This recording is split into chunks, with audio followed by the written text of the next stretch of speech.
A Pan-Africanist joins us for the next conversation. His name is Pigbin Odimwengu. Pigbin is a political party leader. Pigbin was hoping to be elected as President of the Republic in 2022. Something happened. What happened? Chebukati know it. So you did not get qualified for the position? Yeah, basically. What didn't you present to Chebukati? He wanted me to give him identification number of Kenyan citizens of almost 50,000 of them. Right. Not even number, copy of their IDs. To prove that you've got following from all those people. Yeah, which was later on term and constitutional by the court. Yeah. Okay. But by that time, it was already time. A bit too late. Time was gone. So that was her technical knockout. Okay. But your aspirations are still alive. Yeah. Okay. Do you believe you could have gotten the 50,000? Yeah. That wasn't hard for me. Okay. Yeah. CT, please give Pigbin the day's proverb. Yes, Proverbs. Our proverb for the day from that country which I mentioned, whose capital is Babane. A man who prides himself on his ancestry is like the potato plant. The best part is underground. Say again. A man who prides himself on his ancestry is like a potato plant. The best is underground. Pigbin, what's your interpretation of this? Oh, it's good that I have some good relations with the people of Eswatini. I think the Secretary General of there's a caucus of workers in Eswatini. It's like a coalition of workers. I met him here. He came over here last year. It's Delamini. Funny thing, the Swatini community is like one family. Delamini family cross over to South Africa and even to Swatini. So it's not even beyond like a one ethnic group. It's more of like a one family. But even within that same one family, you realize that there are people who oppose the king, and there's still also casualties that are being made. So the aspect of the underground, that's what I want to focus on. It's like getting back to the roots. And if you pride yourself on your ancestry, which to me will be on your history, then the best you must do is actually go back to the roots. Check the history, look at the roots. Then on the roots, or at the roots, there is when you can be able to know who you are or your future. Because you cannot actually be proud of your history if you don't go back to the roots of your history. And that's what Marcus Garvey say, that a person without a history is like a tree without roots.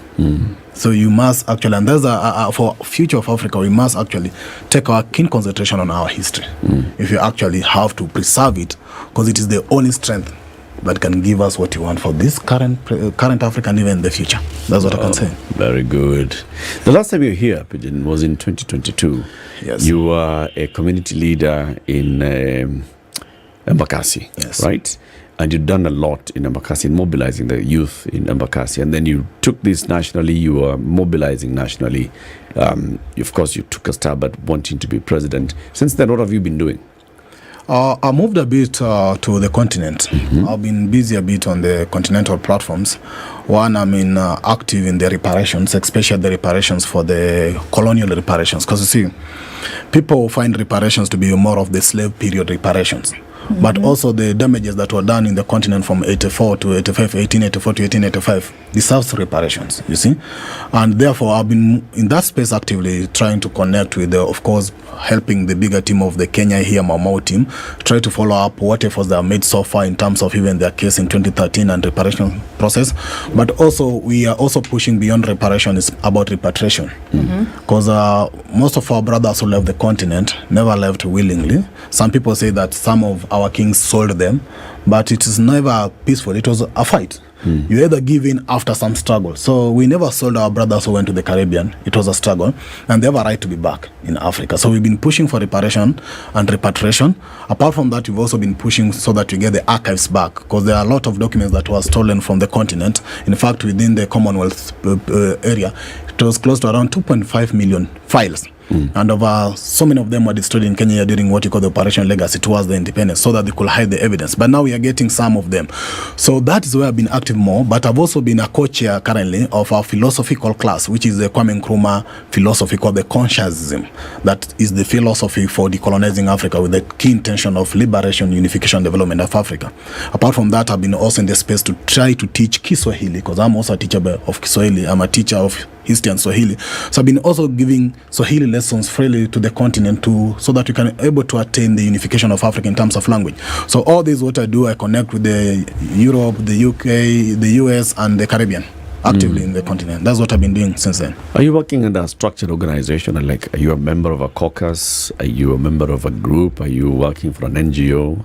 When you say we have been pushing, we have been doing that, who's we? I'm a member of a Global African Congress, which was a global African platform that was formed in Barbados as a platform to push for reparation, restitution, and repatriations of Africans. And then I'm also just a member of the under Kwame Nkrumah Institute of Ideology. There's a group of thinkers or philosophers who have been meeting for the last 10 years to study the philosophy of Kwame Nkrumah. I realize most of books by Kwame Nkrumah were actually banned from many public platforms, especially even after the book of neocolonialism. So basically, I'm not saying that either I work for purely on charity organizations, but those are the spaces I engage in. But I also do a lot of research for purposes of pushing the agenda of unification, because you need to support with the data. How is our military number? How is our GDP, our population? How is our welfare of Africa? So that when you push the narrative for unification of Africa, you have data that can convince people that really, if we combine this and this, it's necessary for us to do this. So I've been doing comparative analysis and what's the space in China, India, and the rest of Africa, and trying to check the potential, including the mineral resources exploited from Africa. So all these things have been engaging actively to understand the space of Africa and why we need to push for the unity of Africa. What would you do with that information when you get it? Because obviously the quest that you're on now is to gather as much information as you can. What would you do with that information? Because obviously the thirst, the desire to be a leader is still within you, regardless of issues. So as you collect this information, what would you do with it? The basic purpose of this information is to push a narrative and convince people. You see, when you tell Africans that you need to unite, you have to prove why unity and what's the potential you have. For example, when you are checking the report that was released by an organization called War on Wants in 2016, they tried to show us how much companies listed in London Stock Exchange exploit from our mineral resources in Africa, and that was tuning to almost $1.1 trillion. So if you can convince Africans that this is the resources we have as a people, and because we have not pushed for that unification, and because we are not that united, we have exposed the continent too much to exploitation of our resources by the outside the continent, you see, and therefore our unity and preserving our resources can give us this amount. If you look for the military analysis I've been pushing, you realize that Egypt alone has almost 1-point-something military officers or police officers, and you check like US is having 1.8. So if you combine the military force of all Africa, it's close to 10 million, which means if you can have a united military force, then you don't need any other foreign intervention like UN and everything else. So we can have unity of Africa. So these are the information you're trying to push, so that when you're pushing narrative, it's not theoretical narrative. It's narrative that can be supported by data, and data can convince you that if really this is what you have, it's possible for us to attain a continent. That's why I've been deeply in this research and getting these statistics. I'm actually happy to hear what you're saying. It's a good thing, because anything that has to do with uniting Africans, because our relatives and colleagues in the Caribbean and in the Americas, those are our people. They're actually Africans. Call them African American, call them Afro-Americans. They are still Africans. But how exactly does Africa achieve the unification you're speaking of when we look at our own countries, we are completely fragmented as countries? I mean, you find a unit called a country, and even that country maintaining the whole, maintaining the centerpiece so that if everybody coalesces together is a problem on this continent.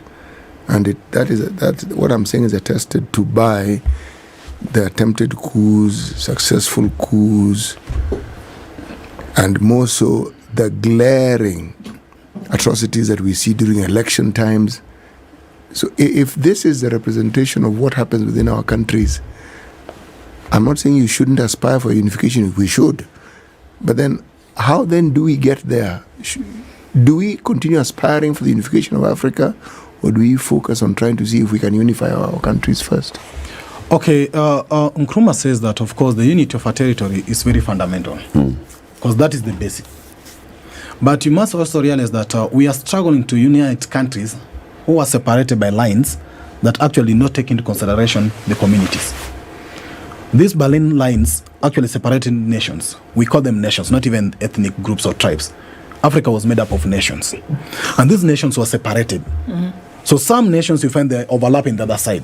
The others are in this other side, you see? So you realize you have, even in the border of Kenya and Uganda, there's other nations in the other side.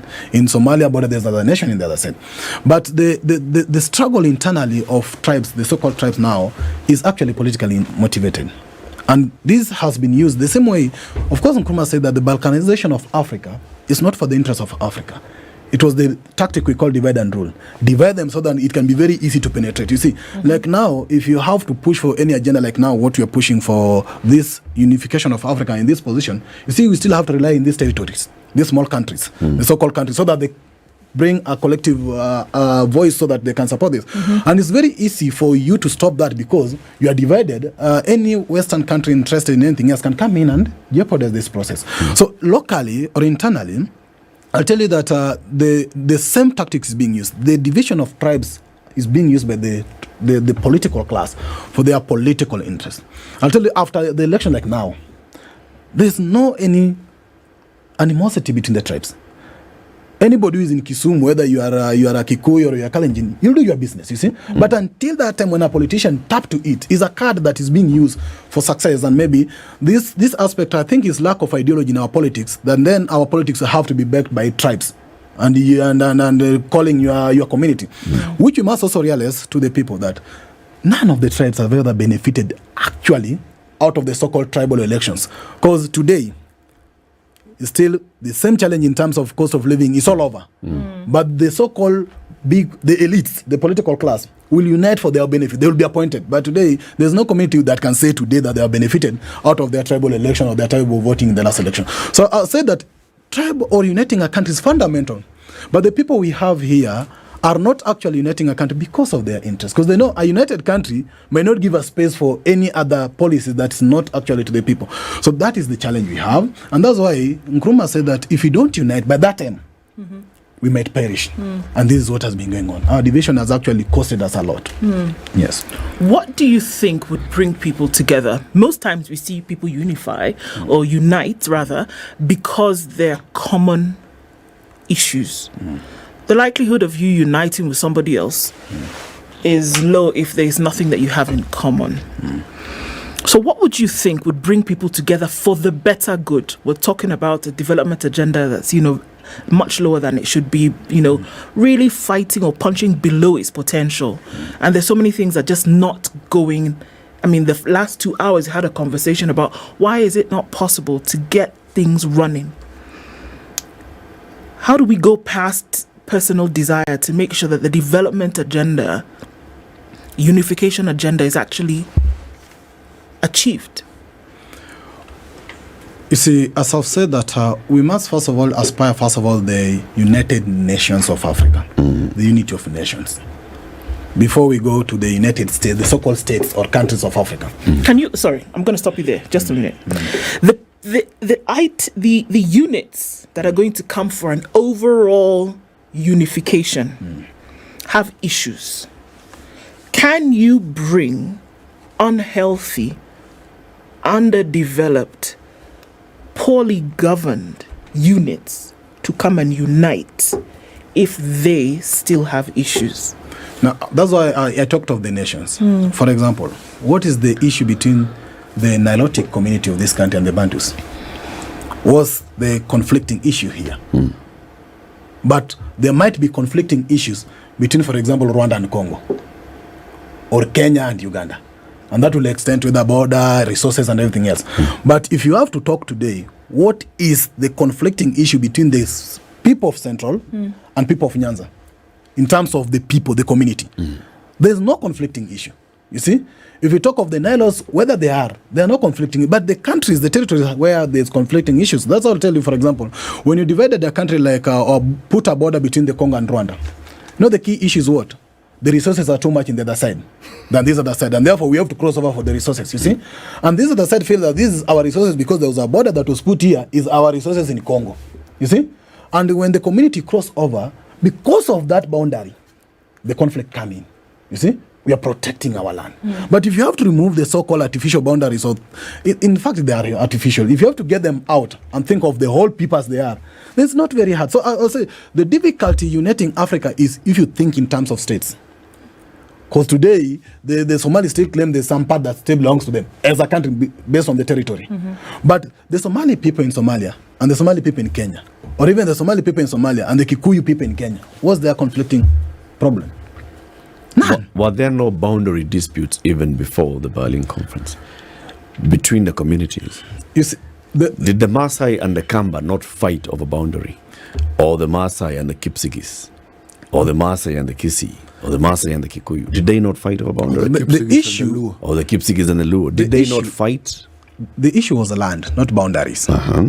You see? And there was this process of expansion, because you realize from our migration point, when you talk of the area, the Bargazel, or the origin, the old Central Africa, you realize when the Arabs invaded Africa, it was actually push.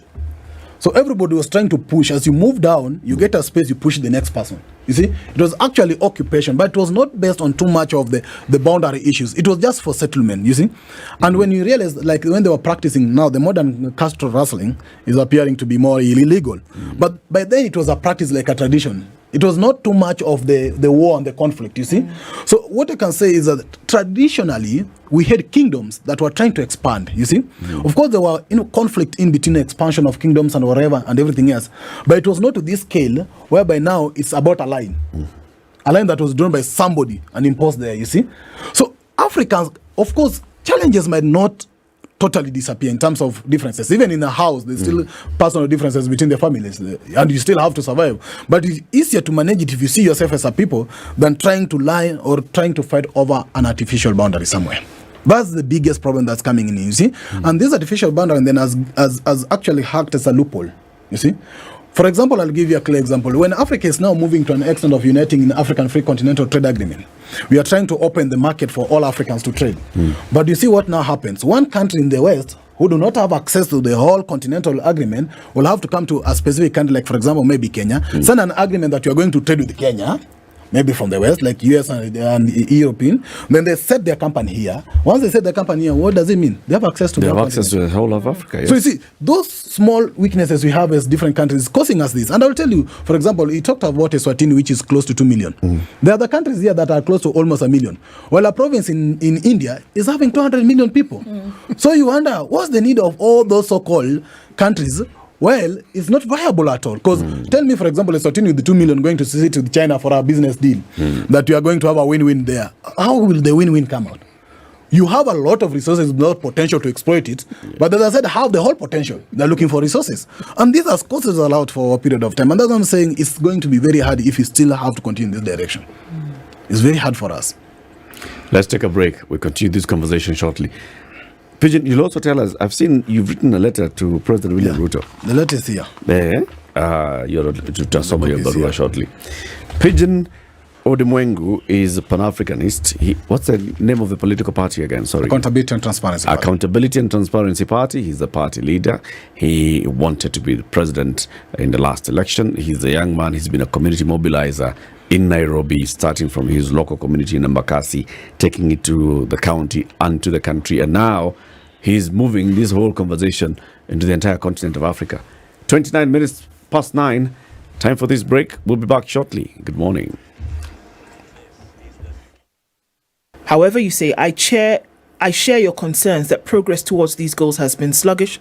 The dream of United Nations of Africa remains elusive, and the timeline set for 2063 seems unrealistic. We cannot afford to take another 120 years to unite our continent. Ghana, a staunch proponent of African unity, was even willing to forego its independence for the greater cause of unification.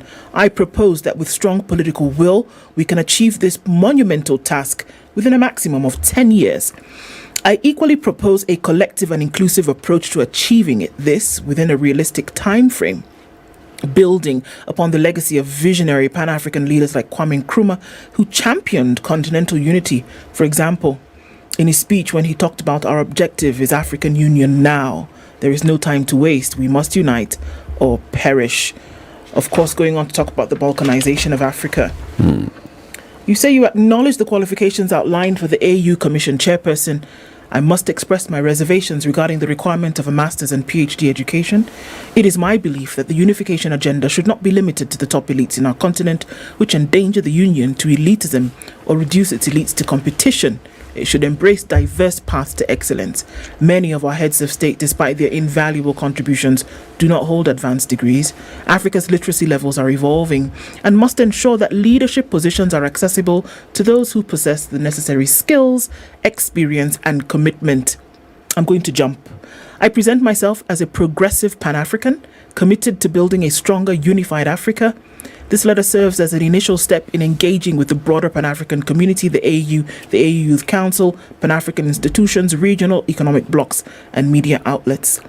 You say the application is not just about myself, but about amplifying the voices of all Africans, especially the progressive Pan-Africans, youth and marginalized communities, believes in building a collective power through collaboration.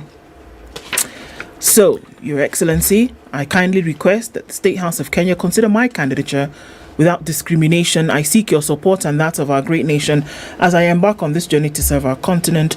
My commitment to the ideals of Pan-Africanism, the spirits of our founding Pan-Africans, and my unwavering dedication to the AU's vision and mission drive me forward. And you're looking forward to the opportunity to discuss the vision further with him. So you want to be AU Commission chairperson? Yes. So you can drive this agenda. Yes. And you say, well, some of these qualifications that have been put there for this position are completely discriminatory, and they therefore just creating this position be an elitist position. Yes. Even the people who will be voting for the person who becomes AU Commission chairperson do not meet these qualifications. Yes. On education alone, Yes. not many presidents in Africa have a PhD Yes. or a master's degree.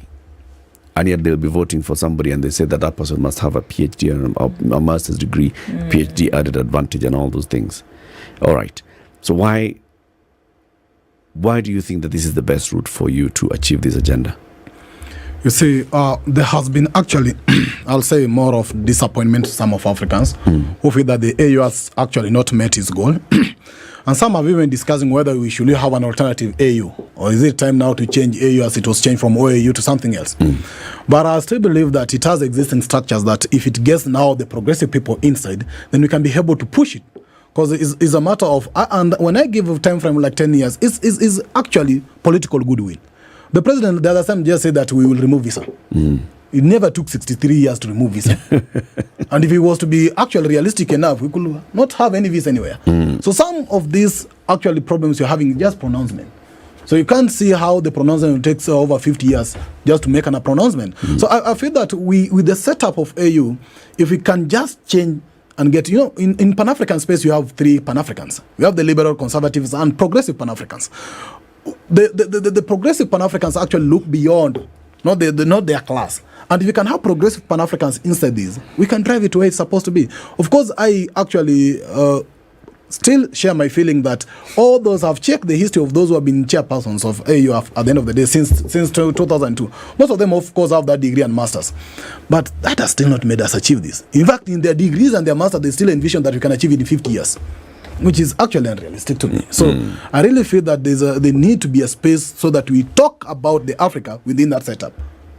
Because it was founded from OAU. And you see, by then in 1963, they were so convinced that we could attain unity now. It was an organization of African It unity. was even a unity, Yes. which was now changed to a union. Yeah. You see?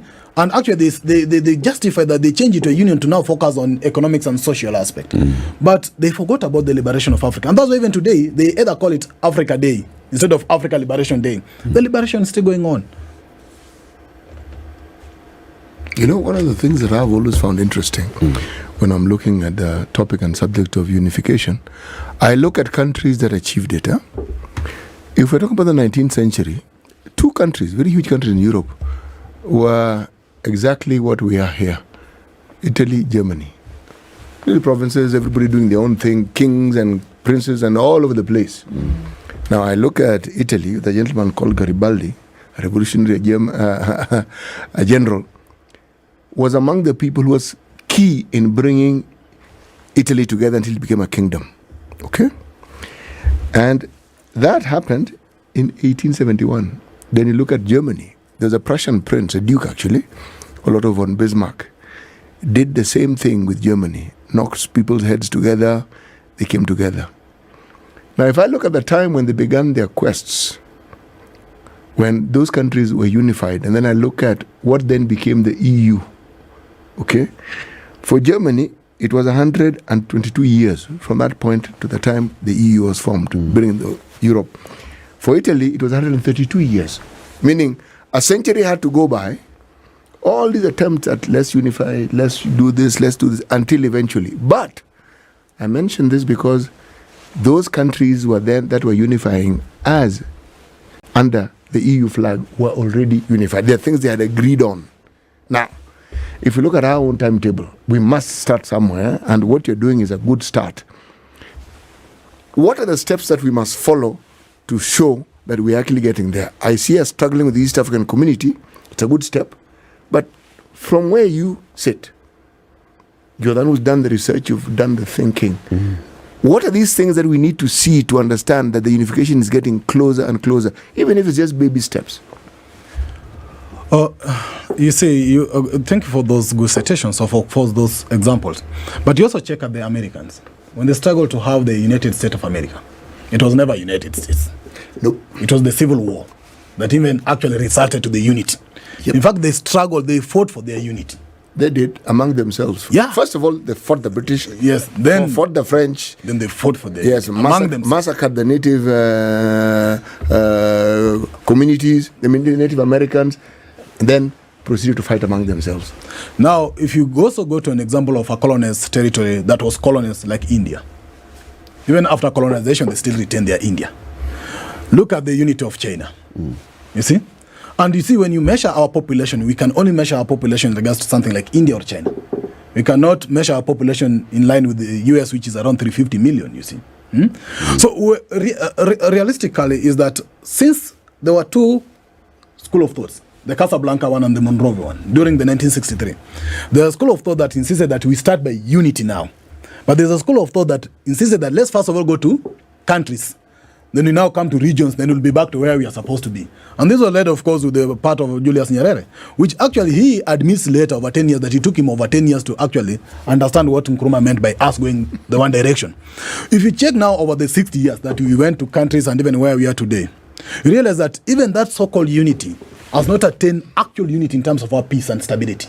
Because the key issue for you to unite is your welfare. You are uniting to improve your welfare, to improve your peace and your economic well-being. You don't just unite for the purpose you are uniting and there's nothing you're eating. So unity is actually to preserve your development. Now look at the East African community that has united. How has it advanced the development of East Africa community? You see? Now Somalia is coming in and DR Congo are here. And you realize that we are still fighting for the same resources in one side. There's a country interested to get the resources from the other side through some people, you see? And even in this aspect, we have not actually totally liberated ourselves. Because even in Kenya, as we are moving to East African community, we are opening up for Europe, for US with the treaty deals. We are giving our resources like the tallow oil for the other countries, you see. Unity was actually to use whatever you have within your territory, which is below our land. Because the struggle for Africa is what is below our land and above our land. But we have not even used it in our unity. So I don't think that the so-called the regional blockings will actually lead us to all African unity for some time. So you see, the likes of Akan Traore are even now walking out of that regional outfit. They are saying we are out of ECOWAS. So they are clearly meaning that this ECOWAS and this regional bloc are not even meant to lead us towards the total unity of Africa. They're actually just meant to be the cocoons to monitor you and still being used by the West. So that is the biggest problem. So I think that we should not still entertain that the regional bloc will lead us to unity. We should just assume and not assume, even accept that you have to go straight direction. Let's unite. Into one united Africa. Straight to it. Why is it important that we have a united Africa? Now, the reason why it will be important is that when you have one united Africa, one, you will do away with these wars of the so-called countries fighting, the Berlin Wall wars, the Amazonia and the Cameroon thing, the Congo thing, you see? When one country want to cross over because of a border. Two, you'll open up Africa for free movement, as we say, free movement of everything else, you see, both goods and people, you see. Three, you can actually decide from the continental level that now the resources of Africa will not continue to be exploited as being exploited through either, let me go talk with the President Ruto, I'll get access to their land, I'll use their oil. You have now to go through a unified common front. And the last thing is that it gives us more bargaining power even as we interact with the rest of the world, you see. When you want to go maybe for EU deal, is Africa with its population going to discuss with EU? You see? Is Africa, its population, going to discuss with China? Not all African head of state seated in China to discuss with one country, China, vis-a-vis 55 presidents. You see? Not all Africa are going to maybe US to sit down to discuss with one country. So we actually will get a better advantage in terms of even negotiation with the external world, the continents, in terms of the numbers, the power we have in our numbers. And then we'll have security of our resources. Is it feasible? Is it feasible to actually have a united Africa, united in all those things that you've talked about? Apart from the fact that we are black, and we have these high levels of melanin, and then we have the Atlantic, the Pacific, and the Mediterranean, which puts our laws in one piece of land. What else is going on? You see, what is this that would make us feel we are truly united, we are one? Are we? Few things. Let's start first of all by, even if you have to have one passport or one ID of all Africa as a unification. Like now, we are all Kenyans with one ID. You call yourself a Kenyan because you have one ID. You can have one African ID instead of these small IDs. You are one. If you can speak one African language, because even you don't have any way how we can hide our secrets from them, because they have to speak their English. So there's no way I can hide any of my secrets from them, you see. But if you can, all Africa, you move to Tanzania, you move to Ghana, you can speak Swahili and you're together, or Yoruba, all over the African, and you're together. If you can have one same currency, now you have to move there, change it to another thing else, and even change it to dollars, which is not even an African thing, backed by our gold, which they don't have there, they have it from here. So you see, all those are the physical characteristics of our unity. Because now, it's very clear. The land and you move all over. You move from here, is another plus whatever, is plus whatever. The currency you move from plus whatever, the ID is plus. It's totally different things. So if you can first of all start by those physical things, before even we move to what they call the total political unity. If we can just abolish all these small things and have one united things, like one document for passport, one document for ID, one language all over the Africa, then that is the progress towards unity. Not one regional block for us, another regional block. It doesn't lead us to anywhere. I can see the ideal. And the ideal on paper sounds very good. It's doable. Yes. But do you see the people of Africa actually getting there? I don't see the elites of Africa getting there, not the people of Africa. The people of Africa, the you and I, You see, Pigbin Odimwengu and some Pigbin guy who's in West Africa. I really aspire to go to Ghana and have their passport, or have one African passport in Ghana, speak Swahili with them. And I don't think that being more of a paper thing. It's something that I feel is possible. If today we are to start a program, for example, in language, and teach the whole Africa in the next 10 years Swahili, or even if it's Yoruba, we'll all be speaking one language. You see, even if you start by this younger generation, in the next 20 years, they'll be united. It's not actually not possible. It's something possible. They brought their English, then actually we took away our traditional language, then carried their language. And it became possible for them. You see, we united from our small kingdoms, or whatever called kingdoms and clans, to a country. It was still possible for us, you see. So I don't think that the unification of Africa is still elusive. As I'm saying, the 2063 is actually elusive to me, you see. I don't think that our unity is still elusive. It's possible if we have the political goodwill and if we have the commitment. The only thing that makes it that way is because the majority of people we have, especially those whom we leave to decide this position and these decisions as top leaders, are still not actually looking inward to the African potential, but they aspire even to be in the West. That's why they want to go stay in the West. They have a house somewhere. They want to take their kids somewhere. So they are here tentatively by body, but the spirit is out.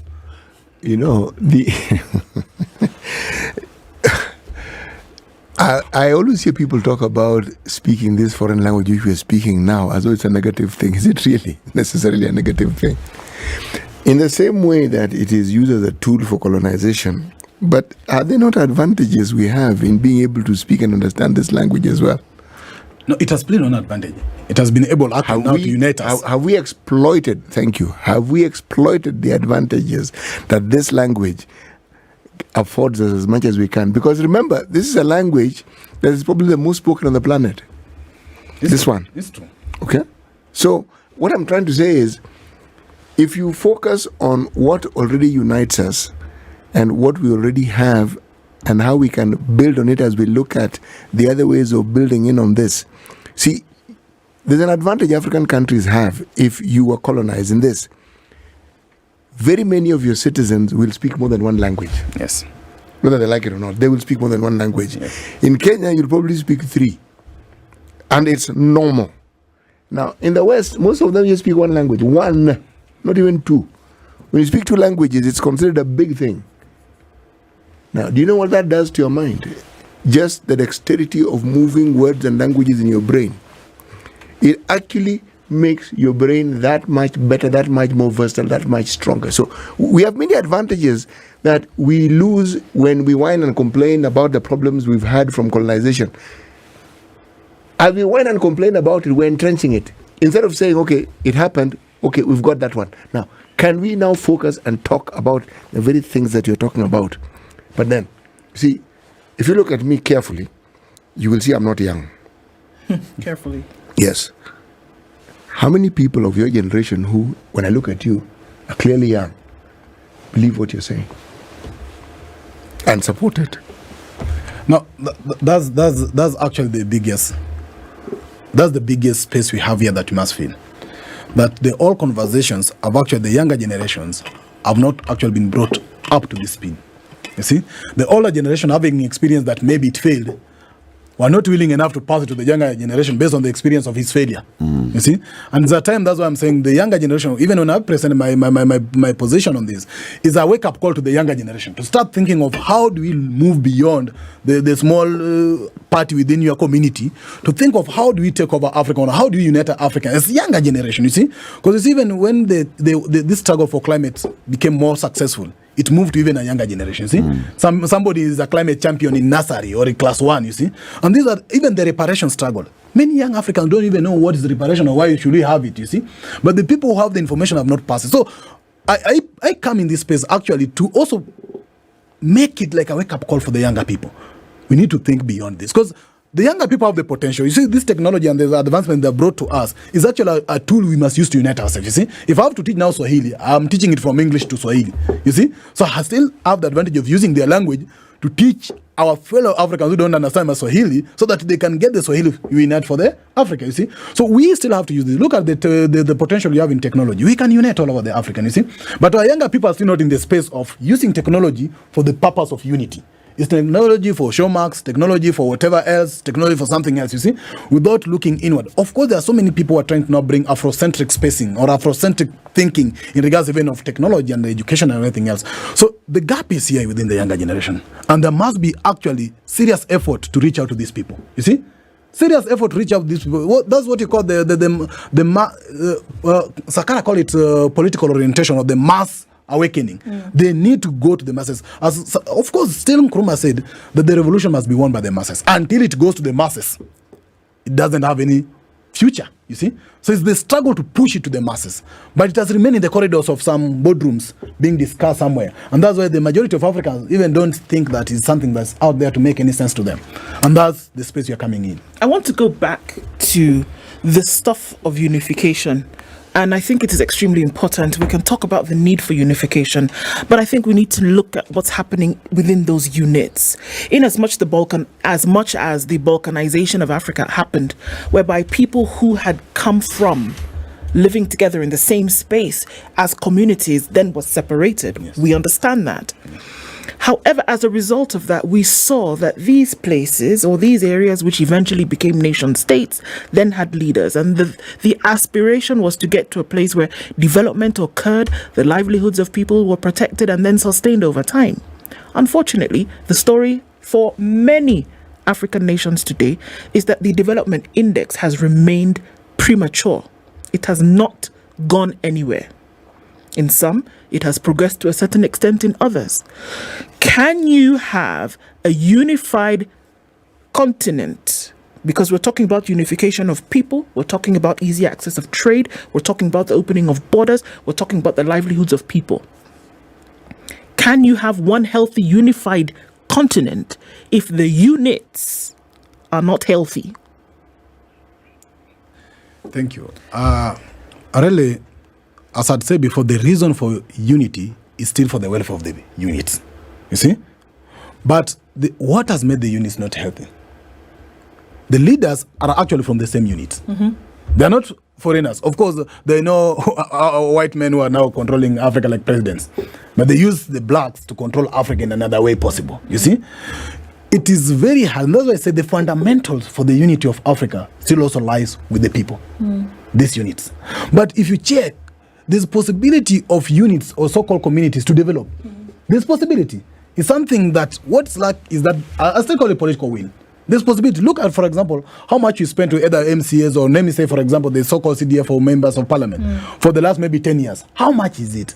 For only that constituency, if that money was actually targeting to help the people there and being used for the people, for the last 10 years you've been giving a member of parliament around 100 million, could that not actually advance their welfare? So we cannot actually sometimes say that it is very difficult to develop the people. It's the mindset of the leaders who are there.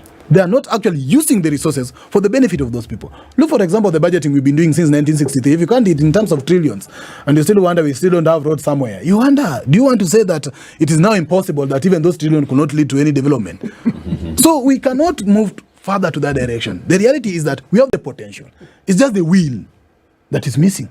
The will that is missing. Today is 3 trillion or 4 trillion. Count it for 10 years. And you still have people who don't have any shelter anywhere, or don't have any road anywhere, any food anywhere. So how much do we need? But we still have people in the same community who have become billionaires with the same money, who drive and live like, in fact, the Africans who are richer than the West, very richer than the West. So they got the resources where? Here. They got their money where? Here. They use the money, the resources that were here. The West, as I've told you, actually contributed or listed $1.1 trillion from Africa. So you cannot say that we don't have the resources. I'm saying is the political will. And that's what I'm saying is the will of the leaders actually to look at the people and say, let me do this for the people.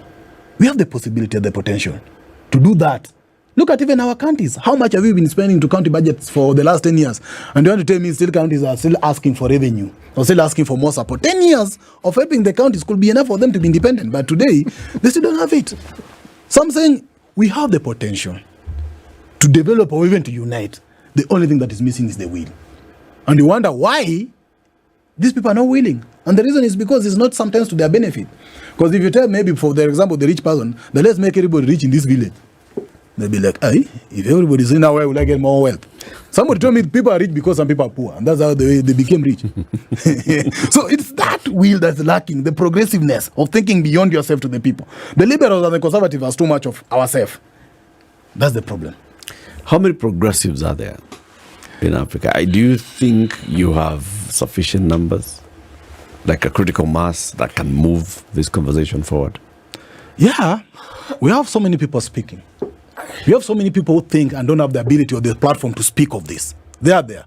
The only thing that is missing is them to be given the platform to start speaking this direction. There are people who meet. Like I'm telling you, my class of philosophy has been meeting for the last 10 years. In fact, I joined them like 3 years ago and I realized these old men have been meeting, the Africans sometimes in the UK, they've been meeting in some hall for the last 10 years discussing the philosophy. And I wonder why do they read one book forever? And it's just because they want to build their thinking and their understanding in terms of whether the idealism position or the materialism position in Africa. And you realize that the problem with Africa is that we were either born idealist or either believe in too much of idealism, spirits and ideas. That's why we could pray there for the rain and the corruption to disappear so that the next day we'll see the country now is now governed. We call for prayers for things that are actually not caused by prayers.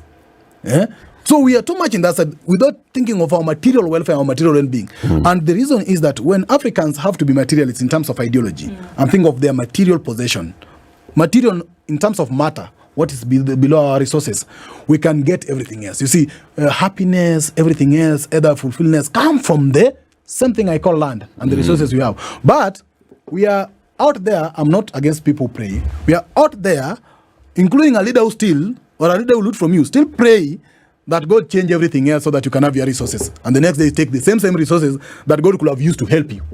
So that thinking and that philosophy is what has been lacking. The Africans' unification lacks common ideology and common philosophy. Even if it's not you, if a progressive became the chairman of the African Union Commission, let's say it's Pigbin Odimwengu or somebody else, do you think that one person would be able to move this conversation? Yeah, it was. What do they need? They need that in-depth awareness, consciousness. As a person? Yes, it starts from a person. Sit down, like now we have a conversation here. So let's say the one person with that awareness, like one of your group, actually ascends to that position of AU Commission chairperson. then? I'll give you a good analogy of that. They say the gospel started with Jesus or the rest. Some of us never saw him. We're never with him. But today we defend him. It started with the one person who has the right will and the mind to sit down with those who are there. Everybody can be converted. Some either convert from their tradition to Christianity or to Islam. But if you have a person who can drive the conversation, it's a matter of sharing thinking that can then build the consciousness and say, Nyewe, this is the direction you need to go. But if that person who can start that conversation is lacking there, then everybody there enjoy their normal traditional chit-chats. I think it's not possible. So we need one person to be in that space who have this thinking. Then start sharing those guys. Because I believe through sharing common direction and building consciousness, we can move to a direction. We defend this. And I'll tell you, the gospel and everything else that was started with one missionary. There were not 10 missionaries who came to Africa. It was one missionary who started something somewhere. But today we are all missionaries. By default. Either it's by default. We are all missionaries and evangelists or the defenders of Christ, you see. So it's still possible. The missing point is who is that person and does he have access to be in that place where he can start the conversation. This letter by Pigbin Odimwengu that you wrote on the 1st of March. Yes. Where is it now? Has it gone It's to... been received to status. Has it been delivered? Yes, The it office was of the delivered president? and confirmed received. So It has been stamped received. no, they told me they'll mark it received. By When? At the office. No, they marked it received. I went with 2 copies. This is the original copy that was marked received, and the rest remained with the president. And so I'm hoping whether you will want to put it by chini ya carpet yake, or you will call me so that you can have a conversation. But I think the candidate also is not President Ruto's candidate. No, it's not. It's not a President Ruto's candidate. So I think he should exercise what is due to or what is needed of him to call me and let's have a conversation and see how he can also take me to check for those cattle the other side they went, so that I can be able to start my own campaign and see if I can reach out to the people, because I need to reach out to the voters. Okay. And the voters are the other presidents. Yes, so I need to have that platform. Okay. Pigbin, all the best. Pigbin Odimwengu is a Pan-Africanist. He is a progressive Pan-Africanist. He's been our guest this morning. Thank you very much for tuning in to Kenya's biggest conversation. Always a pleasure. See you here tomorrow, God willing.